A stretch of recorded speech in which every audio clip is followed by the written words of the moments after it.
Welcome to Healthy Kingston. I'm your host, Janet Wade. Well, it's been a very eventful summer. We've had record heat. We've had an unusual number of drownings. We've had tick exposure, and we've been dealing with a lot of stress due to the uptick in COVID cases that are happening right now. So our program today is going to focus on all of those areas.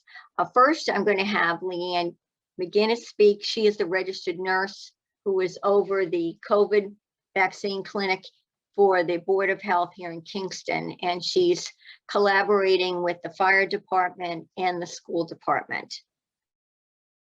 Hi guys. So my name is Leanne McGuinness. I'm a registered nurse in the state of Massachusetts. I'm currently contracted through Kingston's health department to help facilitate the rollout of the COVID-19 vaccine. We are working in collaboration with Kingston Fire Department, obviously the Kingston's health department, along with Silver Lake School District. We are currently rolling out vaccines every 3 weeks. For the time being, our next vaccine clinic will be August 14th and 15th from 10 to 2 p.m. at the Kingston Intermediate School, and that is 65 2nd Ave, right in Kingston. It's right off Route 3. We're currently vaccinating anyone over the age of 12. We currently are using the Pfizer vaccine. That way we can optimize the use of the vaccine use. Currently, the reason why we decided to go ahead and do this is so that the kids that are rolling into school come September are able to be vaccinated at the best of our ability at the moment. The reason why it's really important right now to get vaccinated with COVID-19 vaccine is obviously one, if you know the vaccine doesn't give you what they call a steel armor to be able to not contract COVID-19, the vaccine helps your body build up immunity so that when you do, if you do contract COVID-19, you're least likely to have severe illness and disease, along with protecting those around you that have weakened immune systems or that will have serious illness from the disease. So currently we are, the Board of Health is working and the health department is working to vaccinate as many children as we can, along with family members, students, staff, faculty within Kingston. It is a Plymouth regional thing, collaboration that we're working also with Halifax and Plimpton schools, and anyone is welcome in the community to get vaccinated. It's very important. If anyone has any questions, they can feel free to reach out to the health department. I'm more than happy to answer any questions or concerns that anyone has in regards to getting vaccinated. So with that being said, thank you everyone for doing your work and helping this pandemic get in control. Thank you. Our next guest is Justin Calvey. He is a nurse practitioner student at the MGH Institute for Health Professions. He has a background working in mental health, and he's going to be offering some information on how we all can reduce our stress during this time in our town and our history. So my name is Justin Calvey. I'm a student at MGH IHP. So Mass General Hospital has a school. And I'm in the psychiatric nurse practitioner program. Today, me and my fellow classmate are going to talk about two different topics. One is stress management, and the other is checking for ticks. So I'm going to talk about stress management. Stress is an extremely important thing to be cognizant of because it affects both our mental and physical health. There's physiological changes that happen when we're stressed. So stress in general is not necessarily a bad thing. Stress is healthy. All people get stressed, and it plays a role in what we need to do biologically. However, too much stress, of course, messes up our balance biologically and can lead to problems, especially long term. When we're stressed, we release a hormone called cortisol, which actually the top of our kidneys release in the adrenal cortex. And that's a hormone that basically puts us into the mode where we really need to work hard. It makes it so that we consume more, so that we excrete more sugar, so that we consume more sugar, and basically makes it so that we're almost working out when we're not supposed to. Over time, that can cause negative things like, so many different things like hypertension, heart disease, not to mention our mental health can be seriously affected. There's so many disorders, even, of course, anxiety disorders, but also even depression, that the underlying causes are stress. So that's why these techniques are important, even if you think you can kind of calm yourself down, it's good to have these just in case. Stress, let's see. So stress, let's see. So, all right, the first step is we want to recognize our body's signals of stress, so that we basically know what we're up against. It's good to know what our baseline stress levels are and understand when they're elevated. So some people will write down kind of like what they experience,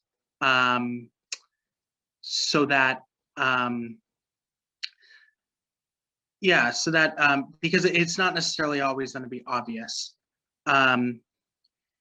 Now, stress is a natural response to certain external stimuli.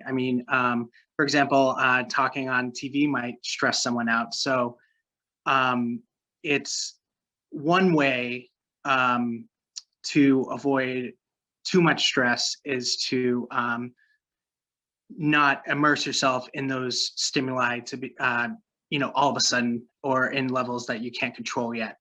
So you want to kind of acclimate yourself to situations that you've identified as your triggers. Let's see, other ways to manage your stress in general. Sleep hygiene is big. You want to make sure that you have a regular bedtime and also a regular time to get up. Regular bedtime is easier said than done. A lot of the time, you have trouble getting to sleep. But even if you get to sleep late, you should have a specific time that you want to wake up each day. And the idea is over time, your body will be so used to waking up then that you're going to go to bed at the appropriate time eventually. Let's see. So you definitely want a regular amount of sleep. You want to avoid napping so that you to get on that set schedule. Deep breathing techniques are helpful. You want to take time and make sure that you're having full breaths, fully inhaling, exhaling, not rushing it. Hyperventilating is definitely something that happens when you're stressed. Meditation. There's apps like Headspace, aromatherapy can help you relax. Meditation is so helpful with stress that actually the people that compete like academically, like there's actually competitions as far as memory and whatnot, and almost all of them meditate because for whatever reason it helps you remember things significantly better, and it helps you perform better academically, which is kind of counterintuitive. You would think if you need to perform mentally that you'd be revved up, like really pushing your brain, but actually what they found is that it's much better to shut off your mind at times through meditation. That's something that really surprised me. Hygiene is key with stress as well. If you're showering regularly, that actually helps you de-stress. Decluttering and organizing is very helpful with stress. Even if you're not like super conscious about clutter or disorganization, stressing you out. Studies show that it tends to get to people, and it tends to raise like cortisol levels and those physical markers of stress. Yeah, so other stress management tips, parents should schedule time for themselves. A lot of the times you get wrapped up in like what your kids are up to, or friends and stuff, and it's not giving you enough time to use some of these techniques, like the deep breathing, meditation, that sort of thing, or just doing something to distract yourself, something that you enjoy. You want to take time and write out thoughts in journals. Sometimes a lot of this sort of thing can kind of get like bogged, cluttered up in your subconscious and whatnot. And it's good to get a lot of those thoughts out and really look at what you're experiencing. Sometimes when you get those thoughts out, you notice how silly some of the things that are stressing you out are. And so when you see it on paper, you're like, oh, why am I worried about that? But you don't even realize that something's necessarily really stressing you out. Listening to music is key, especially, of course, slower songs. Creative hobbies.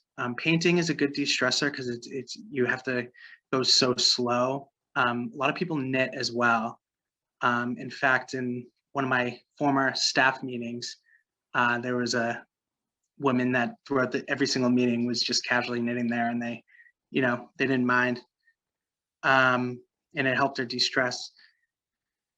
And then comfort activities like reading a book. We're outside a lake right now. We have a beautiful view here. That's key to nature and just going somewhere quiet. I'd next like to introduce you to Kelly Bourque, who is a nurse practitioner student at MGH Institute for Health Professions as well. And she's going to be talking to all of us about some timely reminders in living in an environment where ticks are a big presence here during the summer.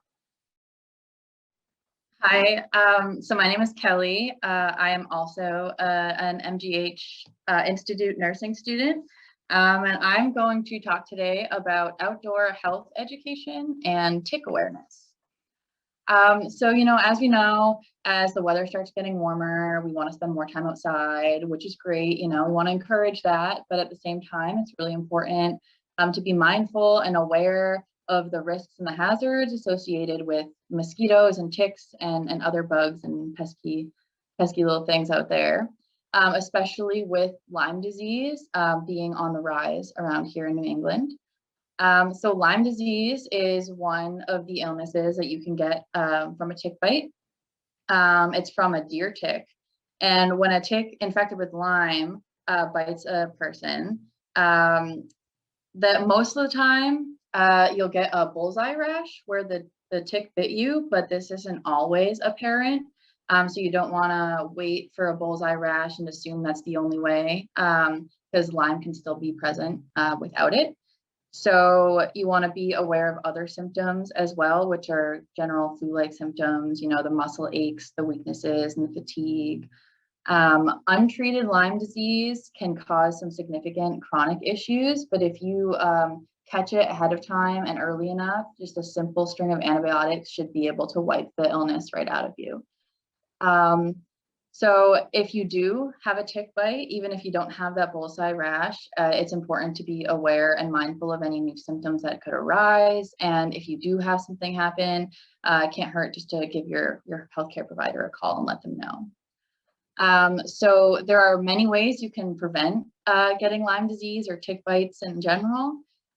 So when you're outdoors, some of the big key ways you can be safe is to wear clothing that covers as much of you as possible, including long pants and socks, closed-toed shoes, especially if you're going to be in heavily wooded areas or longer grass. You want to use bug spray, specifically the DEET bug spray. It's the DEET chemical that is useful in keeping the ticks away. And then if you're going to want to try to avoid tall grassy areas, going off trail in the woods and in those types of areas where ticks could be more common. And then every time you come back indoors after being outside, it's important to look and assess for ticks on your body. So you're going to want to check all areas, specifically the moist, dark areas like your armpits, behind your ears, between your toes, behind your knees. If there's a friend or a family member around, it's always helpful if you want to have them check the harder to see areas, like in your hair and on your back and in those general areas. If you do find a tick on you, it's important to try to remove it as quick as possible, and you want to try to get all of the tick out. The longer the tick is on you, the more at risk you are of getting the infection. So if you do spot that tick, you're going to want to use some fine tip tweezers. Make sure they're clean. You can just clean them with rubbing alcohol.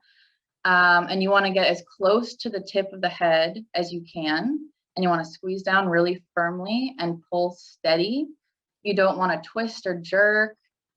This could cause the tick to break apart. And it's important to get the mouth out because that's the area that the infection can travel from. After removing it, you want to clean the area thoroughly with soap and water. It can't hurt if you want to save the tick as well. So if you do develop symptoms in the future, it is possible to sometimes get the tick checked for the Lyme itself as well. And then just be aware of the date and the time and like where it was on your body, and just take a quick assessment, every day for the next few days afterward. And then if you want any other information, there's tons of information on the CDC website, on Massachusetts Public Health Department's website, and a lot of other areas. Last but not least, I'd like to speak on the topic of water safety. This past year has created the perfect storm, and that a number of us have been pent up and been housed and not out in the public doing a lot. So a number of people want to get out. They want to go to pools and the beaches and lakes and ponds and swim. And it's also been very hot. So that has brought out again a number of people who want to take advantage of the water. And unfortunately, last year, the largest number of people who've ever drowned did so, and there were 120 people who created the highest record that we've ever had of drownings in this state. And this year so far we have 47, which is keeping pace with last year. And we're talking about the ocean, lakes, and pools, and regular public beaches. So it's across the board.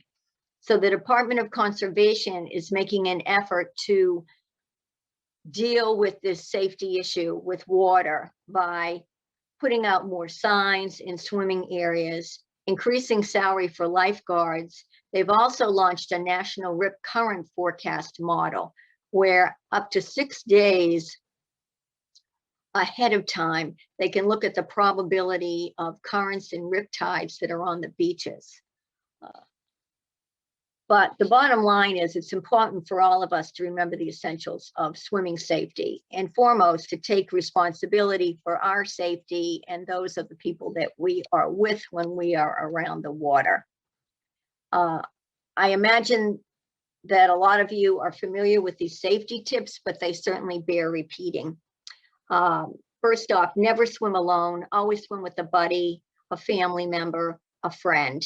In the event that one of you has cramps, isn't feeling well, isn't thinking they're may drown, you have somebody to help you. Supervise your children while they're in the water. This means stay off your cell phone, be with them, engage with them, and make sure that they are safe. Don't allow them to play any games where they hold their breath and go under the water. Interestingly enough, there have been a lot of drownings where people thought children were playing games when in actuality, they did not have their breath and they drowned. So always wear a life vest if you're in an area that you're unfamiliar with, if you're swimming off a boat, if you're in a deep area. Certainly your children can't swim. We're talking about a Coast Guard certified vest, not just floaties or some kind of a floating board.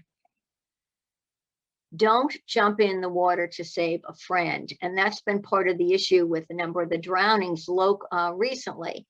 And that well-meaning people are going in to try to save people, when in actuality, they should probably throw the person a ring, a life preserver, or put out a pole that the person can grab onto and pull them in. But what happens is well-intentioned people, if they're fully dressed, they have shoes, boots on, to actually weighing them down, they can very easily become a victim, even if they are strong swimmers.